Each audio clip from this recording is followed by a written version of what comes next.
Ostara. Ostara is a pagan holiday to celebrate the arrival of spring and the fertility of the earth. It's time to honor new beginnings and growth. The pagan holiday takes place during the spring equinox. It's all about celebrating the rebirth of nature. It's a time to embrace new beginnings and growth. Many traditions involve decorating eggs, symbolizing new life, and participating in outdoor rituals to connect with nature. It's a beautiful way to welcome the arrival of spring. So why do I dislike this time of year? Well, March is a challenging month for me. I had my husband pass away on March 2nd, 2017, and I had my best friend pass away exactly a year later on March 5th, 2018. So this time of year does not remind me of those things. It reminds me of a very sad and hard time in my life, and I have to admit it was really hard making this video. And at first I couldn't understand why I was stalling on it. I had all the footage, I was just putting it together, and then I realized that this time of year doesn't remind me of that. It reminds me of death. And how can I celebrate that and be authentic? And I had to pray on that. And I began to realize that maybe this is exactly what I need for this time of year. To be reminded, to focus on their life and not death. So I pushed through and began to celebrate the holiday. My sponsor was coming over to spend the day with me to create crafts for Ostara, and one of the crafts that I wanted to give her was making her a Ostara candle.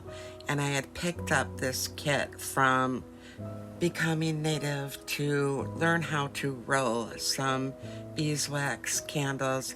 And let me just say, I'm not thrilled with it. Not with the company, they're great.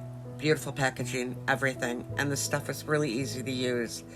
But I enjoy the look of a candle with the herbs on the outside instead of inside. So I followed through and made this candle for her, and let me just say that it gave back a lot of my teenage 70 vibes while I was rolling it. And I got done just in time for my sponsor to arrive for us to make some eggs for our altar. We started this tradition last year of getting together for every Sabbath when my sponsor told me that she was interested in learning about them. And we did an entire year getting together every Sabbath, and we enjoyed it so much that we continued to do it again this year, which is one of my favorite things to do, which I think I've said in other videos. So we decorated some eggs. I didn't want to use real eggs because I wanted us to be able to have a keepsake that we could look back every year and see and remind us of our time that we spent together creating things. And one thing I do know from death is that one day we will go on our journey without one another. And because there's a 20-year difference between us, I'm pretty sure it'll be me that leaves first. It better be. Anyway, I want her to be able to look back at the memories that we had together, and these things will remind her of the really good times that we had together. And even though it's muted and you can't hear our conversations, I want to tell you that they're brilliant, and she actually gave me permission to share this one. Okay, Do I have anything in my teeth? Let me look. No. Okay, hold on. I'm going to take a picture of you too. She thought I was just taking a picture, but I was actually recording. And when I told her that, we just had to put that in the video. During our creating of our eggs, I came up with the idea of taking one of the eggs and covering it with crystals. And as I was doing so, I realized that it reminded me of scales on a dragon. And so I decided to make it a dragon's egg. I used one of the larger eggs, and it's made of wood, and I colored it purple so that when I put the chips of the amethyst on top of it, it would still keep that purpley look. And I'm really glad I did, because it really made it pop. I've done work with crystal chips with a white color, and it's just not as like vibrant to me. So I'm really glad that I did that. And I used E6000 to glue the chips onto the egg. And I'm not gonna lie, this wasn't easy, because of it being curved the way it is. They would slide, and I couldn't use a glue gun, and I don't like the look of a glue gun. It never looks right, and I don't like the way that it holds. So E6000 was the best way to go, but it was a slow process because I would have to let it dry for a little bit so that the crystals wouldn't slide down. I'm not the most patient person in the world, so let me tell you, having to stop and wait for a little while for it to dry some was not the easiest task of mine. So it was a lesson in patience. And let me just say that there was many times that I tried to do it anyway and had to go back and slide them back to where they belonged or fill that piece in.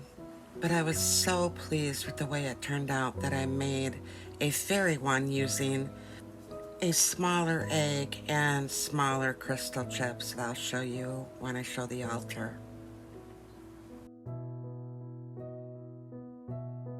Creating my altar, I took some of the flowers that were given to me by my son for Valentine's Day. I dried them out and placed some of them in my Sabbath blend that I usually add to most of my spells. I will take a little bit from every Sabbath. They are either picked on the Sabbath, the flowers, or they are bought and placed on my altar for a Sabbath. That is something that my grandmother taught me to do to empower any of my spells. And there it is, my dragon's egg. And it's all its glory. And that can be found in my Etsy shop if anybody's interested. Yes, I was just now shamelessly promoting my products. So then I created the centerpiece with one of the eggs that I painted with the goddess and put some of those flowers too in there. And there is my fairy egg. This one has 5 different crystals in it, and I don't know the names off the top of my head, but that was created. I wanted to use green for money and prosperity, and I didn't have enough of one crystal chip, so I added like 5 of them together. And there's my altar. I chose this spell when I found it in my Book of Shadows that I had recorded back in 1998, and it was inspired by a spell that I had gotten from the Enchanted Tarot back then. And if you have never had that deck, I highly recommend. In fact, I forgot completely about that deck and will be ordering it soon. I actually owned the CD hard drive for my computer back in 98 when I first got a computer, and it was my favorite thing. And each tarot card has an enchantment included in the description. You will need 1 raw egg and make sure that it's dry, a permanent marker, and I would use a thin one because you're going to write on it, and a shallow bowl. I call this spell changes. On the egg, you're going to write your situation that you're going through. This is a spell to help you go through any kind of changes that are inevitable, and you want to go through it as smoothly as possible. Write your situation from top to bottom. They're selling my apartment building, and I know that I'm going to have to move, so it's inevitable that there'll be changes, and I want it to go as smoothly as I can. Then you're going to cup the egg in your hands and chant 3 times. Changes coming into my life, but I will keep calm. The changes that come, I will successfully go on. Take the egg and smash it into the bowl. Then clap your hands 3 times, and the spell is done. I always do a safety clause at the end of all of my spells. If you don't know what that is, ask me about it. Here are some correspondence that I picked up from the web on Ostara. I will write the spell in the description, and if you have any questions, please leave me a comment. I'll be happy to answer them, and I hope that you have a blessed Ostara. If you enjoyed this video, please like and subscribe.